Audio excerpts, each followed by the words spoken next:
to Storytime with Miss Alicia. Today's story is Mickey's Magical Mix-Up. It takes a lot of learning to control a little magic. Study hard. Long ago, a powerful sorcerer agreed to take on an apprentice. Day in and day out, the sorcerer busied himself with his spells and incantations while Mickey did all the chores. Mickey swept the floors, tended the fire, and filled the vat. He dreamed of becoming a sorcerer. He knew he would make a fine magician if only the sorcerer would stop for a moment and teach him a trick or two. The sorcerer had promised. Late one night, the sorcerer placed his tall pointed hat on the table and turned to the stairs that led to his bedchamber. "When you fill the vat with water from the fountain, then you too may go to bed," said the sorcerer. "Yes, sir," said Mickey, watching him climb the stairs. Never before had the sorcerer forgotten his enchanted hat. As soon as he was gone, Mickey ran over to the table and tried on the hat. Instantly, Mickey felt that he too could use magic.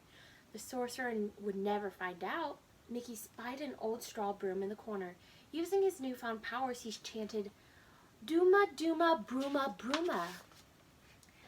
The broom sprang to life. Mickey commanded the broom to lift 2 buckets and follow him to the fountain in the courtyard. The broom filled the buckets with water and marched back to the vat. Soon as the broom finished, Mickey motioned for it to fetch more water. Quite satisfied, Mickey sat in a comfortable chair and fell asleep. Soon he began to dream. Atop a pinnacle surrounded by the sea, Mickey raised his arms to command the elements. Fire, water, wind, and earth, shooting stars swirled around his head. The tides rose higher and higher and higher until they splashed at his feet. He could almost feel the waves tickling at his toes. Mickey awoke abruptly and was sitting in waist-high water. All along, the broom had continued to fetch the water and fill the vat, and now the room was flooded. "Stop! Halt!" Mickey cried, but the broom continued. He searched for the sorcerer's book of incantations, but it had disappeared. In desperation, Mickey grabbed an axe and chopped the broom to pieces. To Mickey's horror, the splinters sprang to life, each holding buckets. Blindly, they marched to the fountain and back, filling the vat with water. The room became a turbulent sea. When the missing book of incantations drifted by, Mickey climbed aboard. Frantically, he turned the pages, trying to find a spell that would stop the brooms.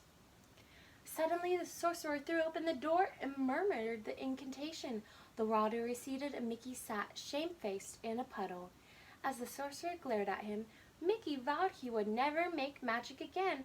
That is until the sorcerer felt that he was ready. So my question today for you guys is, why is it important to study the things that you're learning? Can you just try to write your name once and will you just magically memorize it? No, it takes a lot of practice and effort, but you guys have the magic and the power inside of you to do it. So, what are you guys practicing today? What are you studying up on? That's my question for you today. Bye, sunshines.